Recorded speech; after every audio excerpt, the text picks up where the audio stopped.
Toni Morrison is here. Her novels include The Bluest Eye, Song of Solomon, and Beloved. She has received virtually every major literary prize, including the Pulitzer and the National Book Critics Circle Award. Her body of work was awarded the Nobel Prize for Literature in 1993. Her new novel is called A Mercy. I am pleased to have Toni Morrison back at this table. Welcome. Thank you. Congratulations, my dear. Thank you. So nice to see you. Good to be here again.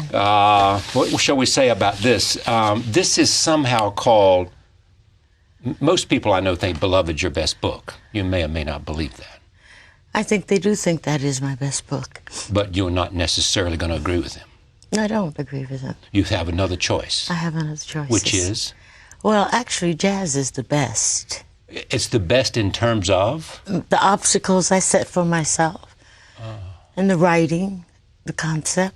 So what if they all got wrong? They just like the story of Beloved? No, Beloved is important in other ways.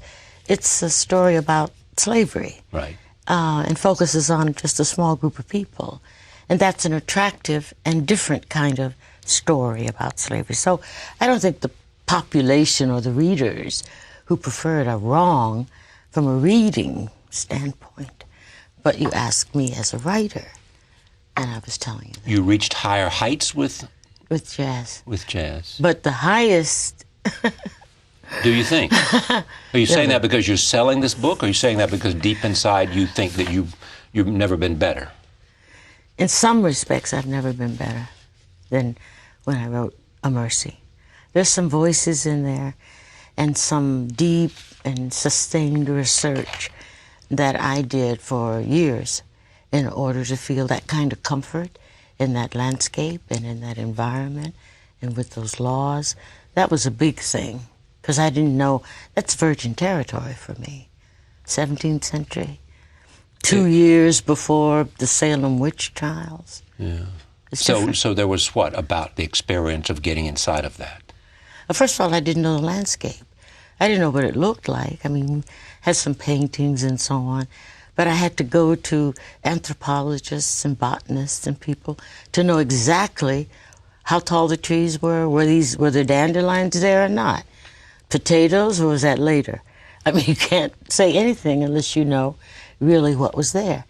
And once I felt comfortable in the landscape, then I heard that girl's voice, and she said, "Don't be afraid." And then I was sort of home, free, with her voice. The rest of the work were all the other people. And some people think this is a prequel to Beloved? Yeah, it might be. I wouldn't be unhappy with that term. It's earlier than, it's sort of pre-racial, too. Yeah, that too. It's before it all got institutionalized, when everybody was for sale and for rent. Including whites. Oh, definitely whites. Whites, mixed, everything. And slavery itself was this universal thing. And there was no nation, no empire that did not rest on it, whether it was Egypt or Athens or Moscow or whatever, although they may call them different things, like serfs, etc. But that was common. What is it, 1659 we're talking about there, right about there? 1670 and then 1690. It's about a black female child. That's also the same thing as Beloved. Why are you smiling? Because just the recognition, or that's where you go home to, or what? That's when you're vulnerable and imaginative. It's just a rich field to talk about.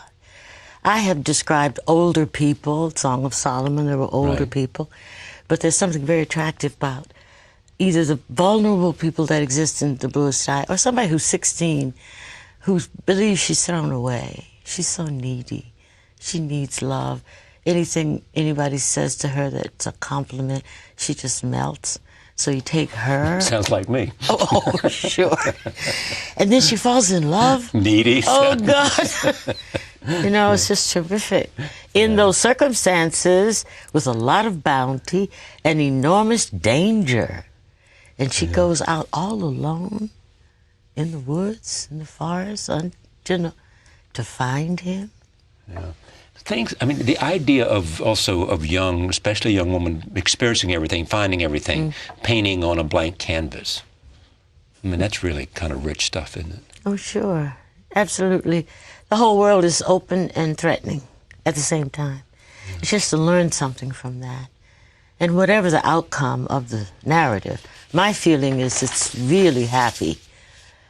Well, not ecstatic, but the point being that she evolves. She's not the same person at the end that she is at the beginning, and she'll never do that again.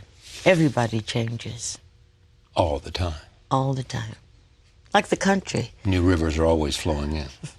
We're going to talk about the country, because this is a special time in the country. Yes. Our country. And the world.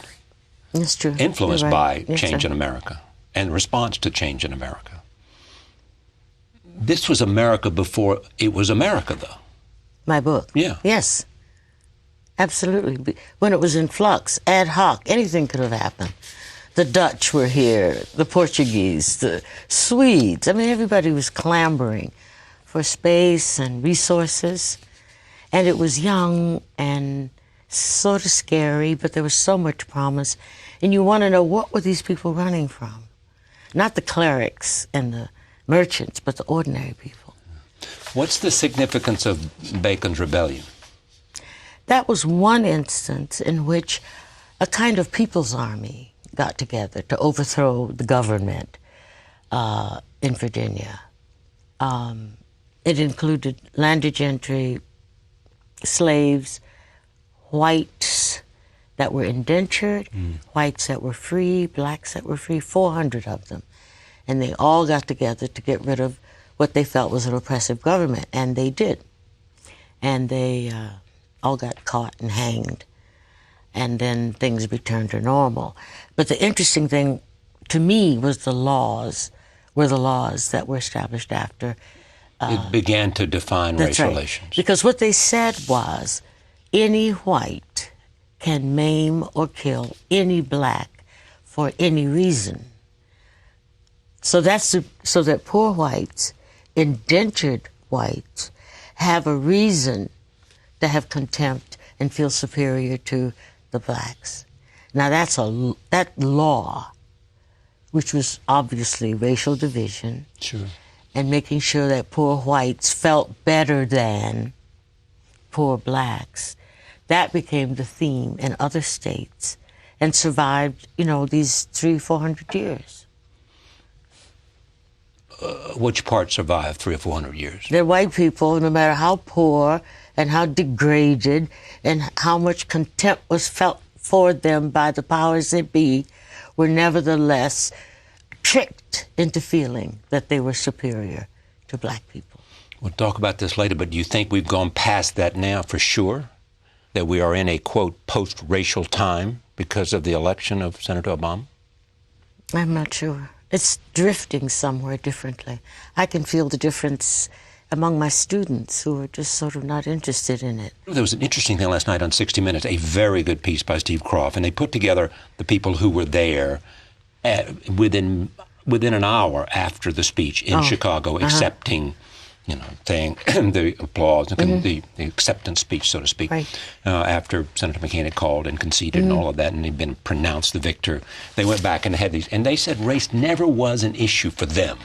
No. They didn't think about it. They didn't talk about it. That the decision to have Senator Obama make the speech after Jeremiah Wright created a controversy was simply Obama's. That Senator Obama said, I want to talk about this. I want to put it in context. Change my schedule. But the others didn't want him to. Exactly. There was an element. They never got to make that point. In other words, it never came to that. He said, clear the decks, I'm doing this, and they said, okay. But they said if it had gone to a meeting and let's discuss it, they would have sort of found lots of reasons not to do it. But that speech went a long way to... Oh, it's incredible, that speech. Yeah. It's just a fantasy. What's a fantasy? Racial hierarchy. It's just some dream. Yeah. And if you take that fantasy away from die-in-the-wool racists, take it away. Just take it out. That there is a hierarchy. And say there's none. Right. And then what do they got? Misery. Right. And it's much nicer, much safer for them to call people names and feel strongly superior to black people of a generation, of a certain generation, my generation. So but these young people, if you they're find not, something you're unhappy with yourself and you can call somebody else inferior, then yeah, it feels good. it feels better. Sometimes it's your ecstasy. You get to be violent, you get to be superior, you get to have somebody to look down on. Well, needing all of that is pathetic. Right. So why are you fascinated by this because you are an African American, because this is a subject that defines? Well, I sort of Our always brushed it racial away history. because I always believed that people who were like that were somehow deficient morally and sort of intellectually. All my life I thought that. But then I was, reared and I grew up in a very mixed neighborhood. But when I was writing this book, and I thought, let me see what it feels like to be a black female slave without racism. Just take it out. How does that feel? When you have no self-loathing, when people are not looking down on you because you're a slave. That's a class problem. So you had to go to a point in which that was true. That's right. When I had to go to a point where the real problem, a place and time in this country where that was true, where the real fights were religious, violent, constructs and trouble, and not whether somebody was black. And when she discovers that her color is problem, it's because of religious things, not racist things. When they look at her and say, they used to call Satan the black man. And when they see this black girl, this particular scene, they think she's Satan's minion because of color. Religion in this book. Where is it? What do you see it as a kind of divisive institution? It was both. Supportive of... It supported people. Well, there was no real law, Yeah. I mean, there were groups. But there were clerical groups and there were religious institutions, some small, some large. But you could, disagree on any fine point and just go away, all 35 of the families, and make up your own. It was really understood to be a liberty that you could make up your own institution, interpret the Bible you wanted to. Do you baptize at birth? No. You have to wait until somebody's sensible, etc. All these differences. Right. And because it was in a new world, they could be very fierce about it. And I began to understand how extremely important it was for the founders to say there shall be no presidential test about religion. And there must be a separation between religion and state. Yeah. When you sat down to write this, and you knew you wanted to explore all this that we've been talking about, was Florence the first character? You began with her. Yes. Then you had to fill the rest in. Yes. She was the first. And do you see her in your mind? Oh, yes. She has a facial construct that you recognize. Yes, but she walks and talks and she looks and she... Yes, she has a look. And a sound. And she has a sound, especially a sound. She has a very clear voice. But I never... And you hear the voice when you write. I am the voice sort of when I write. Right. But I never describe my characters in great detail because it's like, once you first see, I don't know, Cinderella or Hamlet, if you get a picture of them, then your imagination is cut because that's them. So I want the reader to fill in all those details about how she looked, because then they own it. The reader owns it once he or she imagines it. I don't want to just impose my physical imagination of her on the reader. Just do her movie interior makers ever life. get it when they try to? No. They don't. No. You always refer to her in the first person, present tense. Yeah, I. Present tense, first person. All the time. Because she is speaking now. It just makes it so immediate. I am. I think. I'm looking. I can never not have you have me. I mean, she's... She's right. It's very immediate. It's close. She's whispering. And then and she's talking to one person. Yeah. Him. Right. And then she's really writing. How does she feel about this free blacksmith?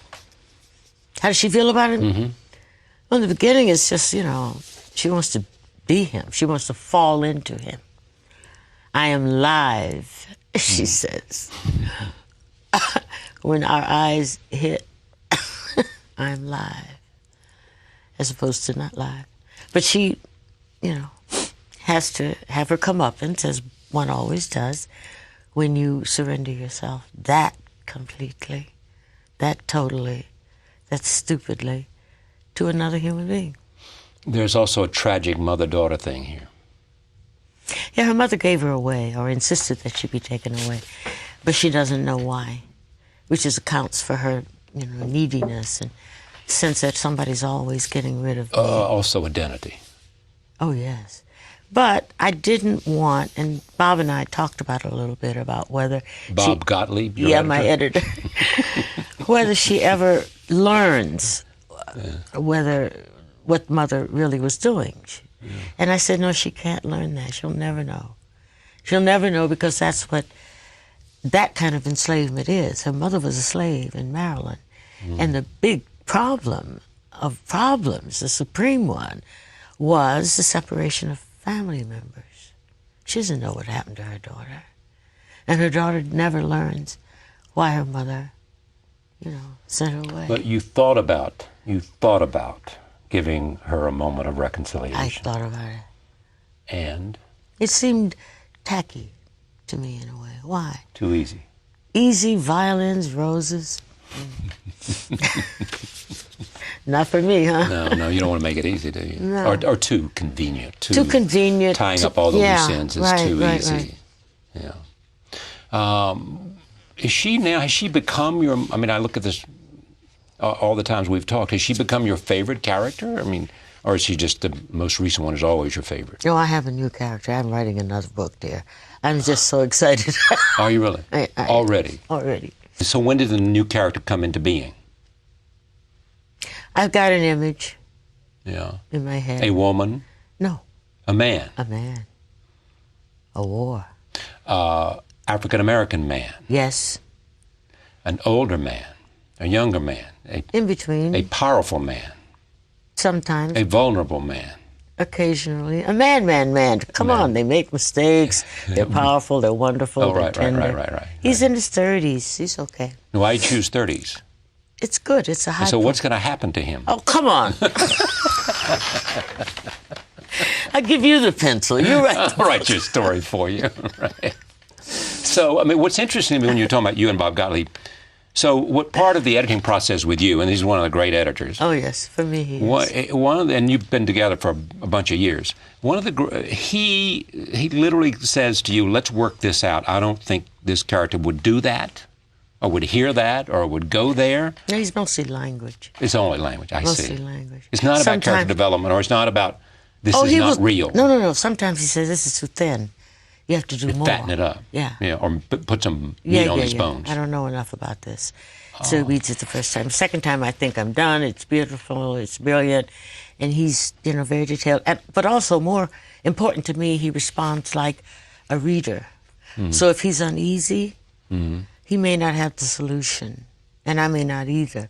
But I take his uneasiness seriously, because it's a sign that something's awry. Is he your first read or someone else? He's the first serious read. But is there someone who's in between your editor and you? Well, in the past, I've given him to non-literary, non-critical people, just to see if they want to fall asleep or do they want to stay awake. Now, tell me how you write. Do you write page by page, or do you want to know exactly what's going to happen to these characters, and then you come back and refine and refine and refine? 32 rewrites is. I used to try that. I write what I know, what's there, what I see, and what I hear. I don't always know where to place it. I usually know the beginning and the end. I don't always know the middle. Who's going to appear, what's going to happen. And new people appear that you didn't necessarily know. That's right. But you have to know where the journey is starting and where it's going to. Oh, yeah. The end is of what the book is about. Really? Yeah. And so I have to know that, because it starts as a very abstract idea. I'm saying to you something like, I want to see what it's like before racism was connected inextricably to slavery. Right. Suppose I took that part out, but you still had black people, right? Yeah. What does that feel like? Oh, yeah. So that was strange. So I wanted a person who was a slave and was black and et cetera, among other slaves, white, black, Native American. Do all novels for you begin with a question? Mm-hmm. Yeah, pretty much, all of them. I wonder what. I wonder who. I wonder why? What if. I wonder why. Why is the best. Why is good. Why'd they do that? Yeah. More so than how. It's always why. It's always better. I wondered when I read an article that there were all these black towns in Oklahoma. Yeah. And I was looking at a picture of them, and they were all very fair, light-skinned blacks. And one town had sent a number of black-skinned blacks, right. away and said they couldn't come in their town. And I was wondering why. Why did they do that? Yeah. And what did that sent away group feel? If you've been a slave and they've been a slave and it's after Reconstruction, you have some experience with political power, you go away, you find a black town, a black, former slave town, and they say to you, you can't come in. So what do you do? I'm not so interested in the ones who said no as what happened to the ones that were told no, and that was the beginning of paradise for me. The familial bonds do not last in this novel. I'm not so sure. You think they do? I think something. I think they do. Something some is of them, still there. Yeah, some of that. There's a character in there that is so utter and completely and nobly loyal. Lena. Now, were you thinking about somebody when you created Lena? Or were you just thinking about a character the you wanted idea of her. in there? You wanted somebody in the novel who was like her. Oh, yeah, I needed her. She's strong.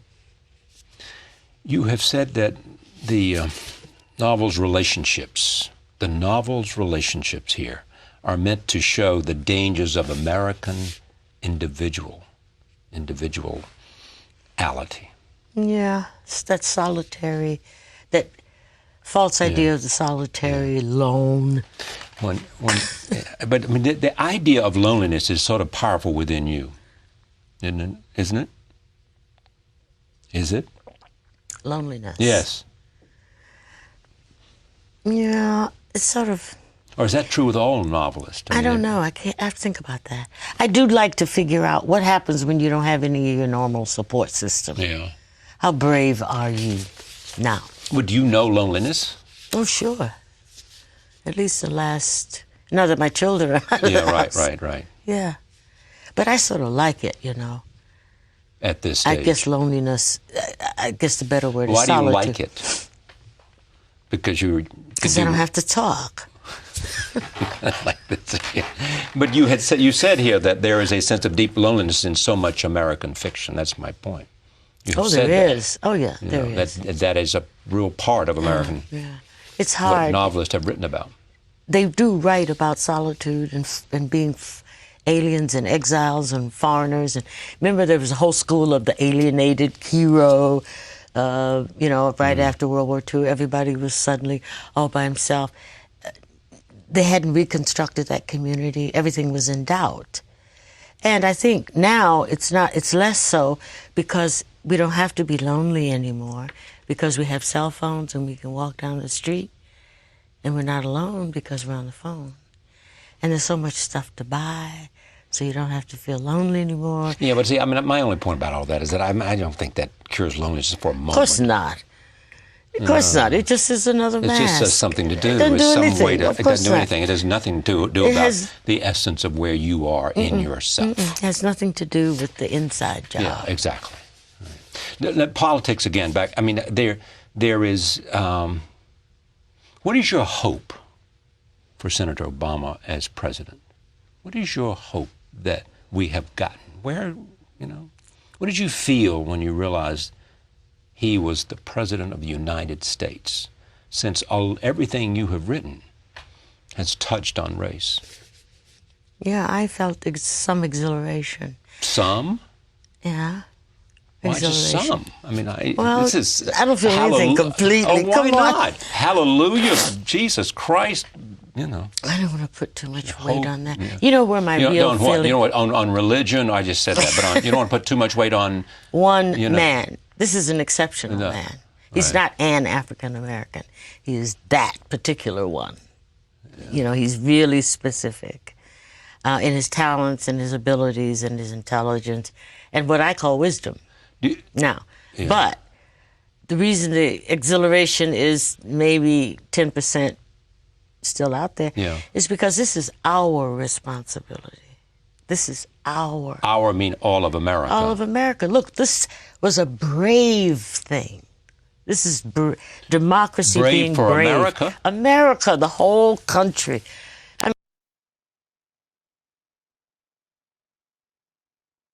I hate thing. This is a strong, clear-headed. We're not cowards anymore. We have been beaten with fear and fear and fear. Somebody's going to get us. Somebody's going to hurt us. Somebody's going to eat us up. So that we're just terrified. Terrified. Underneath that terror is cowardice. And so now we're finished with it. Doesn't mean nothing bad's going to happen. It just means we'll be alert and tough. And we don't need to just run around shooting people all over the world.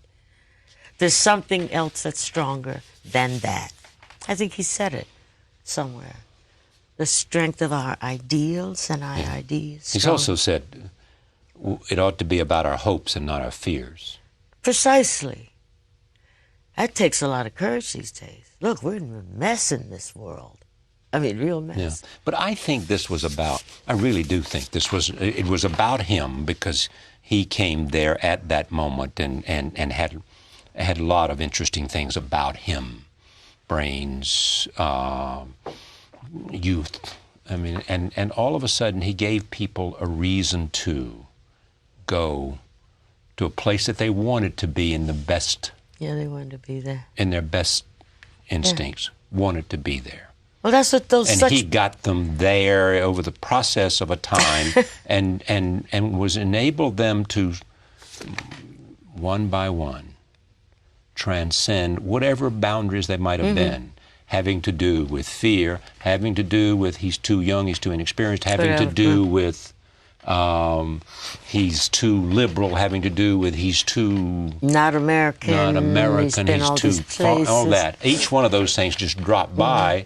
And as they did, people found something they wanted to find, which is belief. Yeah, in the real possibility. In the possibility of having change. All this gives us is the possibility and now of we having can do change, across the board, right? Yes. Are you going to the inauguration? No. Why? This is not going to happen. There's too many people. Oh, come on. This is not going to happen. What's not going to happen? I'm not going to go? Go? Yeah, you're going. You've got to go. You think? I do. I really do. I don't have a dress. I'll get you a dress. Get you a dress. What kind of dress do you like? Said that publicly. I will. I'll get you a very fine dress.